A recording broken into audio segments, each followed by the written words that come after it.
হাইয়ালাল ফালার পক্ষ থেকে লালমনিরহাট জেলায় হাইয়ালাল ফালা এতিমখানা ও আইডিয়াল হোমে আপনারা অবগত রয়েছেন 50 জন এতিম এবং মেধাবী শিক্ষার্থী এখানে রয়েছে, যাদেরকে আমরা মানসম্মত শিক্ষা লালমনিরহাট ক্যান্টনমেন্ট স্কুল অ্যান্ড কলেজে পড়াশোনার ব্যবস্থা করিয়েছি।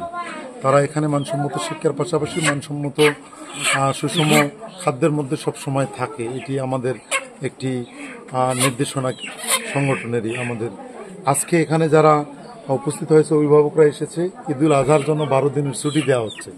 এই বাচ্চারা বাসায় গিয়ে, এরা তো অসহায় দুস্থ পরিবারের বাচ্চা, বাবা নাই, এরা বাসায় গিয়ে কিভাবে এই 12 দিন কাটাবে, কিভাবে খাবে, তারা সুন্দরভাবে কিভাবে জীবনযাপন করবে, তাদের পরিবার সহ যেন সুন্দরভাবে জীবনযাপন করে। এই জন্য হাইয়ালাল ফালার পক্ষ থেকে এই পরিবারের প্রত্যেকটা বাচ্চার জন্য এখানে আমরা মুরগি দিয়েছি, 15 কেজি চাল দিয়েছি, ডিম দিয়েছি, 30টা আটা দিয়েছি, আম দিয়েছি এবং আরও অন্যান্য কিছু জিনিসপত্র দেওয়া হয়েছে। এবং প্রত্যেককে এই আজকে যাতায়াত বাবদ খরচ বাবদ 500 করে টাকা দেওয়া হবে এবং আগামী ঈদুল আজহার জন্য আলাদা করে কোরবানির গোশত দেওয়া হবে ইনশাল্লাহ। বাচ্চা ছাড়ি মা মারা গেছে, অন্যর বাদ কাজ কাম করি বাচ্চারাকে আমি তোলা খেয়া মানুষ করছি। এখন মনে করেন যে এখন লাভলু হায়দার নিয়ে আসছে, এখন আনি এখানে আমার মাদ্রাসায় আছে, আল্লাহর রহমতে সুস্থ হয়ে আছে।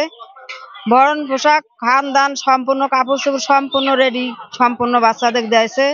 এইটা ওনার কাছে ধন্যবাদ। 3 মাস গর্ভে থুয়ে মারা গেছে ওর বাবা। আর এই যে বাচ্চাকে আমি চেয়ারম্যানের দেখা করিয়ে এখানে থুছি, তাই বাচ্চাদেরকে আজকে খাবার দিল, একেবারে পেঁয়াজ মরিচ আম কাঁঠাল সব, চাল ডাল মুরগি সবকিছু দিল।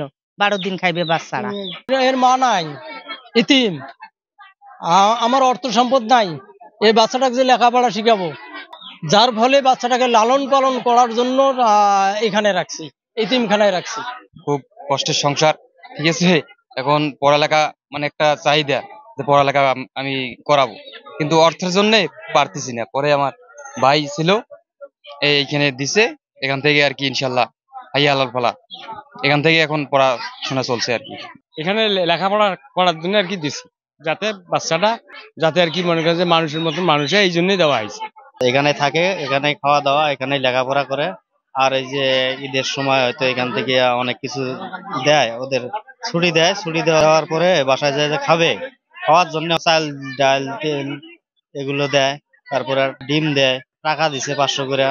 এটা ঈদের 12 দিনের যে ছুটি দিছে, এই ছুটি 12 দিন যেন ওরা বাড়িতে ভালোভাবে খাওয়া দেয়া চলতে পারে।